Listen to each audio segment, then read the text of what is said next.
हा आहे खूप सुंदर वॉटरफॉल्स. हे तर तुम्हाला दिसतच आहे. ड्रोन शॉटमध्ये ह्याची सुंदरता आपल्याला दिसून येते.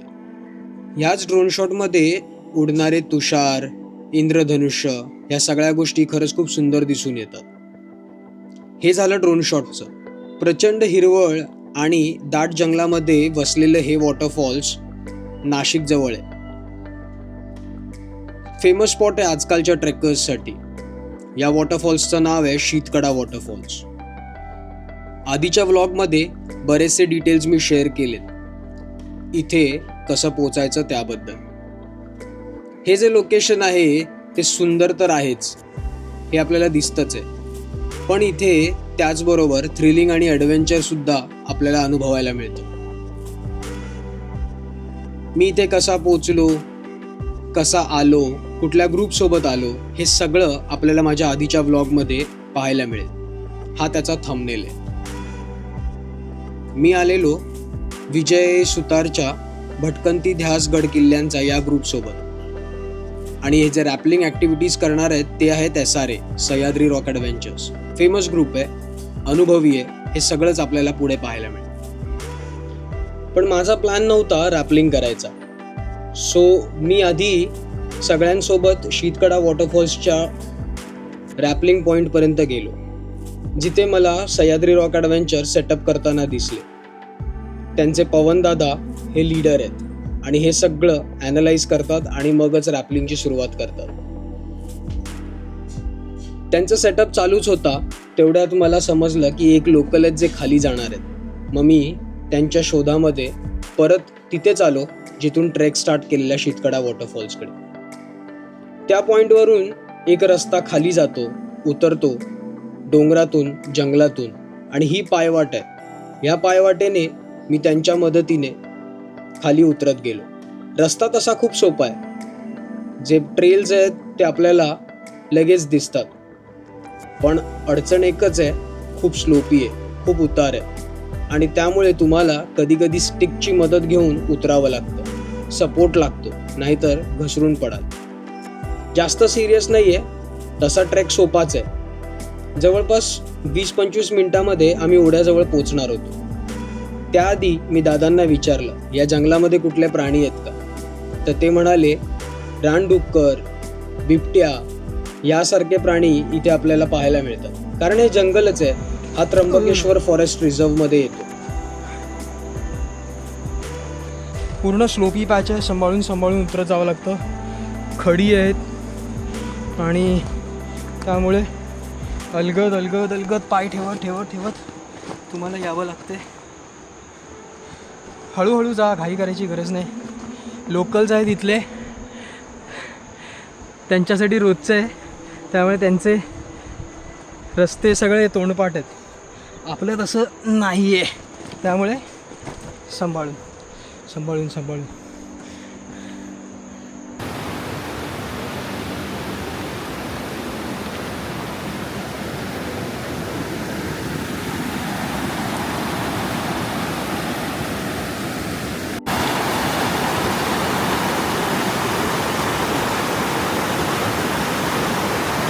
पोचलो आहे, ओढ्याजवळ पोचलो आहे. हा तो रस्ता होता जिथून आम्ही आता खाली आलो, आणि माझ्या समोर हा ओढा लागला आहे, हा बघू शकता. आणि या दादांनी आणलं आहे मला सुखरूप. 15-20 मिनटामध्ये आम्ही आलो, पण खूप स्लोपी आहे. आणि आता आम्ही इथून शीतकडा वॉटरफॉलकडे चालत जाणार आहे साईडनी. आणि आता ह्या जंगलामध्ये आम्ही दोघंच होतो. फायनली ओढ्याजवळ पोचलो आणि ही अवस्था माझ्या कपड्यांची झाली होती. हे तर सुरुवातच होती. खाली पोचलो. समोर दिसणारा धबधबा जो होता छोटासा, तो लँडमार्क म्हणून धरला, कारण का तिथूनच आम्ही खाली आलेलो आणि आल्यानंतर हा धबधबा छोटासा दिसलेला. ज्यावेळेस तुम्ही असे ट्रेक्स करता त्यावेळेस असे लँडमार्क्स तुम्ही लक्षात ठेवावेत, कारण परत तुम्हाला जायचं असतं. जिथे जिथे सोप्या पद्धतीने चालता येत होतं तिथे सोप्या पद्धतीने चाललो, पण कुठे दादांची मदत लागत होती. त्यांचा हात धरून ओढा क्रॉस करत होतो. हे इथले लोकल्सच आहेत, त्यामुळे ह्यांना सगळा अंदाज इथला आहे, कारण ह्यांचं बालपणच इथे गेलेलं आहे. बऱ्याचशा ठिकाणी पाणी खूप चांगलं होतं आणि फोर्स पण कमी होता. आम्ही आता इथून आलेलो आणि ओढा क्रॉस करून सध्या इथे पोचलेलो. जिथे जिथे खडकाळ दगड होते तिथूनच आम्ही जात होतो, कारण पाण्याची खोली आपल्याला कधी कधी लक्षात येत नाही. दादांकडे कॅमेरा दिला आणि म्हटलं थोडेसे फुटेजेस स्वतःसाठी घ्यावे, ते ब्लॉगमध्ये टाकले आणि दादांनी कोऑपरेट केलं. हो हो हो.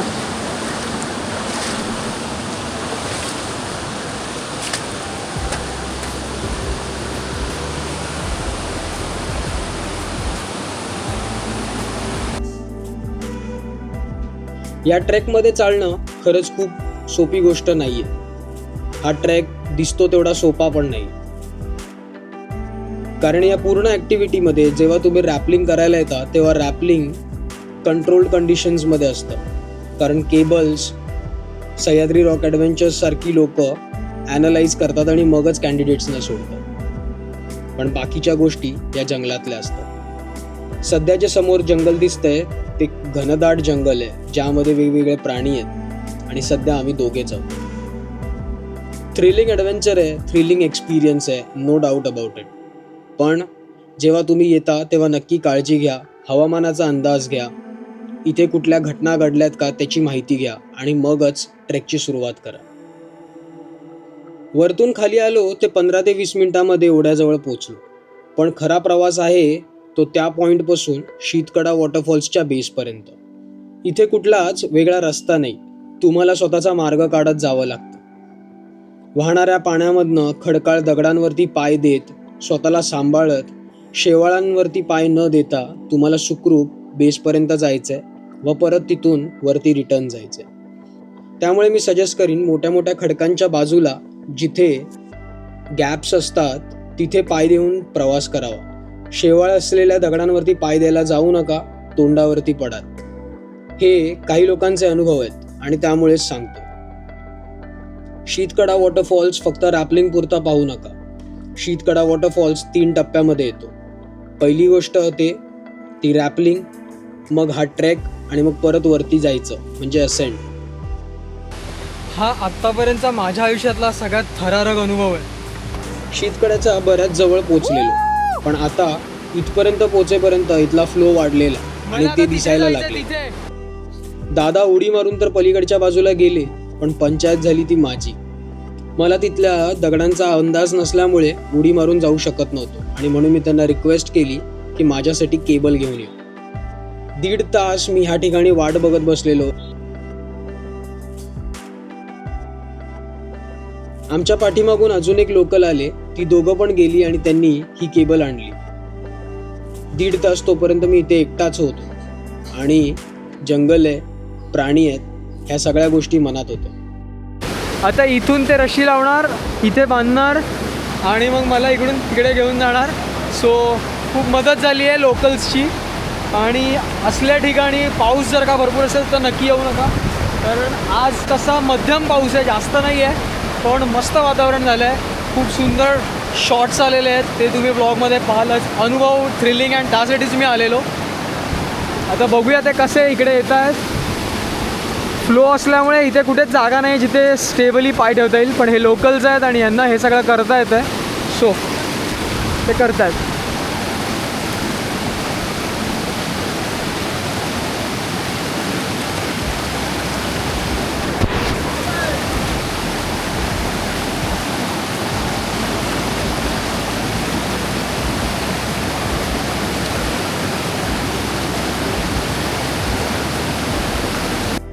लोकल दादांनी माझ्यासाठी ही केबल टाकली, पण फायदा होणार होता ते रॅपलिंग करून येणाऱ्या मुलांचा देखील.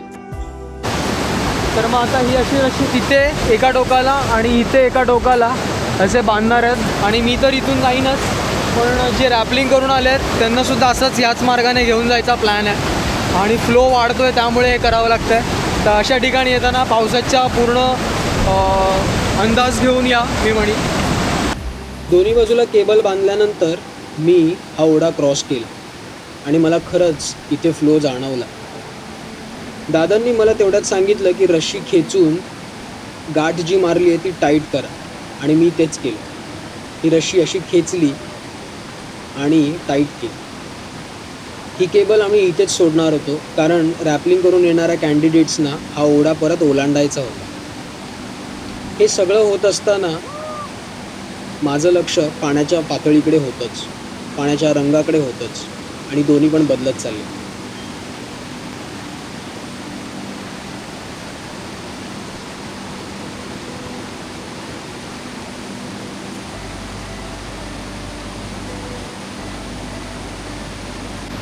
हे शेवाळवाले दगड आहेत, हे नॉर्मल दगड आहेत. ह्याच्यावरती तुम्ही पाय ठेवू शकता, पण तरी सांभाळून. ह्याच्यावरती पायच नाही ठेवू शकत. मी एकटाच सध्या इथे होतो, कारण मला पुढे जायचा रस्ता मिळाला नाही. व्हिडिओ काढेपर्यंत दोन्ही पण लोकल्स पुढे गेले उरलेल्या लोकांची मदत करायला. अजून जवळ जाता येतं आहे, पण मला पायवाट सापडत नाही, त्यामुळे मी इथेच थांबलो आहे. अँड आय थिंक घाई करू नये, लोक येत आहेत, बरेच येत आहेत खाली उतरलेत रॅपलिंग करून. आणि तेवढ्यात दीपक काका रॅपलिंग करून खाली यायला निघाले. त्यांच्या जॅकेटवरनंच ओळखलं. आणि हे त्यांचे ड्रोन शॉट्स आहेत, जे सह्याद्री रॉक ॲडव्हेंचर्सनी घेतले. काकांनी बरेच रॅपलिंग्स केलेत, त्यामुळे काकांचा हा रॅपलिंगचा अनुभव स्मूथ होता. आणि हा त्यांचा दुसरा अनुभव आहे शीतकड्याचा. शीतकडा तसा अनुभवण्यासारखा आहे, पण जर का तुम्हाला हाईटची भीती नसेल, पाण्याची भीती नसेल तरच, कारण का दोन्ही पण गोष्टी इथे तुम्हाला अनुभवायला मिळतात. खूप सुंदर ड्रोन शॉट घेतलेले होते यांनी, आणि त्यामध्ये आपल्याला लगेच समजून येतं की या वॉटरफॉल्सची हाईट किती आहे. 350 फूट बोलण्या एवढं सोपं आहे, पण त्याच्या व्यतिरिक्त बऱ्याच गोष्टी आहेत जे ह्यामध्ये आपल्याला कन्सिडर कराव्या लागतात. ह्या धबधब्यामध्ये रॅपलिंग करत असताना तुम्हाला ओव्हरहँग अनुभवायला मिळतो. ओव्हरहँग ही अशी गोष्ट आहे जिथे तुम्हाला कुठलाही सपोर्ट मिळत नाही. ड्रोन शॉट झाल्यानंतर हे फुटेजेस मला मिळाले. मी हे नव्हते शूट केले, पण आमच्यातल्याच एका ग्रुपमधल्या व्यक्तीने शूट केले. काका आता जिथे उतरत आहेत त्याला ओव्हरहँग पॅच म्हणतात. या ओव्हरहँग पॅचवरती तुम्हाला पाय ठेवता येत नाही आणि तुम्ही सस्पेंडेड राहता. त्यानंतर तुम्ही खाली धबधब्याजवळ पोहोचता आणि तिथे शेवाळ मिळतं, वरनं पडणारं पाणी मिळतं आणि ते कोसळत असतं. हे सगळं होत असताना तुम्हाला रॅपलिंग करायचं आहे, तुम्हाला स्वतःला सेफ ठेवायचं आहे, तुम्हाला स्वतःला स्टेबल ठेवायचं आहे. कारण जिथे पाणी पडतं तिथे शेवाळ असल्यामुळे थोडीशी घसरगुंडी होते, पण स्वतःला सावरत तुम्हाला सगळ्या गोष्टी नियंत्रित ठेवाव्या लागतात. काकांनी हे सक्सेसफुली केलं. त्यांचा अनुभव स्मूथ होता, पण हे सगळ्यांच्या बाबतीत होत नाही. काकांचं झाल्यानंतर विजयनी सुद्धा, काका आता तरबेज झालेत रॅपलिंगमध्ये, बरेच रॅपलिंग्स केलेत, मी सुद्धा बरेच केलेत, पण मी एकदा केलेली गोष्ट परत माझा इंटरेस्ट कमी होतो त्यातला. त्यामुळे म्हटलं यावेळेस वेगळ्या पद्धतीने हा ट्रेक अनुभवावा. ज्यांना रॅपलिंग नाही करायचं आहे त्यांच्यासाठी हा व्लॉग आहे ॲक्च्युली. पेडणेकर काकांचं रॅपलिंग झाल्यानंतर विजय आला. विजय सुद्धा तरबेज आहे, अनुभवी आहे, बरेच अनुभव त्यांनी घेतलेले आहेत रॅपलिंगचे. त्यामुळे ट्रेक्सबद्दल विजयला किंवा पेडणेकर काकांना कधी प्रश्न विचारायची गरज नाही पडत. तो कॉन्फिडन्स त्यांच्याकडे बघूनच येतो. आणि हे सगळं होत असताना आमच्याच ग्रुपमधला एक मित्र इथे अडकला. आता ही अडकायची जागा नाही, पण हा अडकला. एका दगडामध्ये ह्याची रशी अडकली, ना ह्याला वरती जाऊन ती काढता येत होती, ना खेचून ती निघत होती. अशा परिस्थितीमध्ये त्यांनी 15 ते 20 मिनिटं इथेच घालवली. पूर्ण रॅपलिंगचा एक्सपिरियन्स अडकला, कारण हा निघता निघेना. सचिन वरती अडकलेला त्यावेळेस त्याच्या मदतीला नाशिक सिटीचे पोलीस कॉन्स्टेबल सचिन पवार आले. हे आमच्यासारखेच ॲडव्हेंचर करायला आलेले, पण त्यांनी खरंच खूप सुंदर रेस्क्यू केला आणि अमेझिंग होता. पण त्यात परत सचिन अडकलेलाच होता. केबलमध्ये पाय अडकलेला, तो सोडवेपर्यंत त्याचा परत वेळ गेला. पण हे सगळं होत असताना सचिन घाबरला नाही. सचिन आमच्या समोर जेव्हा आला तेव्हा हसत खेळतच आला. हे एक परफेक्ट उदाहरण आहे की तुम्ही कुठल्याही परिस्थितीत असलात, कितीही अडचणीत असलात, तरी तुमच्या चेहऱ्यावरती हास्य असलं पाहिजे, टेन्शन नसलं पाहिजे, स्ट्रेस नसला पाहिजे. आणि तेच मला सचिनकडे पाहायला मिळाले. सचिन माझ्यासमोर आला त्यावेळेस खूप प्लेझंट होता, खूप खुश होता. कुठल्याही पद्धतीचं मानसिक ताण त्याच्या चेहऱ्यावरती दिसत नव्हता आणि ही खरंच खूप चांगली गोष्ट आहे आणि आपण ती अप्रिशिएट केली पाहिजे. माझ्या ग्रुपचे ट्रेक्स झाले, सगळे माझ्या डोळ्यासमोर एकवटले आणि नंतर हळूहळू माझ्या समोर आले. पेडणेकर काका, सचिन आणि विजय सर्वप्रथम माझ्या समोर आले. ट्रेकचा अनुभव त्यांना थोडक्यात विचारला आणि ते खरंच खूप एक्सायटेड होते, खुश होते आणि समाधानी होते. आता आमच्या ग्रुपचं रॅपलिंग झालेलं, बाकीचे करतच होते. काहींचे कॅन्सल केले कारण पाण्याची पातळी वाढलेली, पाऊस थांबत नव्हता आणि परत वरती जायचं होतं. सचिनचा हा अनुभव जो व्हिडिओमध्ये मला दिसला तो मी पाहिला तर नव्हता, पण सगळ्यांनी खाली आल्यानंतर किस्से सांगितले. इथला प्रवाह काही कमी होत नव्हता आणि इथले चॅलेंजेस काही संपत नव्हते. हा शीतकड्याचा वॉटरफॉल्स तिन्ही बाजूनी सह्याद्रीत आहे, त्यामुळे पाण्याचे धबधबे, पाण्याचे लोंढे आपल्याला सगळीकडे दिसत होते आणि हे सगळे एकत्र येत होते या ओढ्यामध्ये, त्यामुळे इथली पातळी वाढत होती. हे सगळं होत असताना आम्हाला कुठल्याही गोष्टीचं टेन्शन नव्हतं, कारण सह्याद्री रॉक ॲडव्हेंचर्स बरोबर आम्ही हा ट्रेक करत होतो. Sahyadri rock adventures rescue operations करतात, असले ॲडव्हेंचरस आणि थ्रिलिंग ॲक्टिव्हिटीज करतात, त्यामुळे एक्सपिरियन्स्ड आहेत आणि प्रॉपर ट्रेंड आहेत. मला एवढंच सांगायचं आहे, ज्यांच्याबरोबर तुम्ही ट्रेक करता, ज्यांच्याबरोबर तुम्ही हे इव्हेंट्स प्लॅन करता, त्यांचा एक्सपिरियन्स बघा, त्यांचं करिअर बघा. आता आम्ही ह्या खडकावरती येऊन बसलेलो, सगळेच बसलेले, जवळपास 15-20 जण होतो आम्ही आणि समोर आम्हाला हे दृश्य दिसत होतं. जिथे शीतकडा आमच्या नजरेच्या टप्प्यात दिसत होता तो सुद्धा अंधुक झालेला, कारण तुषार उडत होते, पाऊस पडत होता, समोर पाण्याचा प्रवाह वाहून जात होता. ह्या पोरांना 1000 वेळा सांगितलं तिथे जाऊ नका, पण तरी ते पाण्याच्या प्रवाहामध्ये उलटे चालत ट्रेक करत गेलेले आणि गेले ते गेले. काय त्यांचा प्लॅन होता माहिती नाही. मी त्यांचा व्हिडिओ काढत होतो आणि ते चीअर करत होते. ते पुढे गेले, खडकावरती बसले, एवढंच करायचं होतं, तर मग जीव कशाला धोक्यात घातला. आम्ही सगळ्यांनी सांगितलं पण कोणीच ऐकलं नाही. शेवटी सोडलं. ते परत आले, सेफली आमच्या आधी वरती निघून गेले. आम्ही आपले निवांत बसलेलो, कारण आम्ही बरंच काही अनुभवलेलं, बरंच काही पाहिलेलं आणि वेडधाडस करण्याची इच्छा नव्हती. जेव्हा तुम्ही अशा ठिकाणी येता तेव्हा मस्ती मजा लिमिटमध्ये करायची. ह्या फ्लोमधनं आम्ही असे निघून गेलो.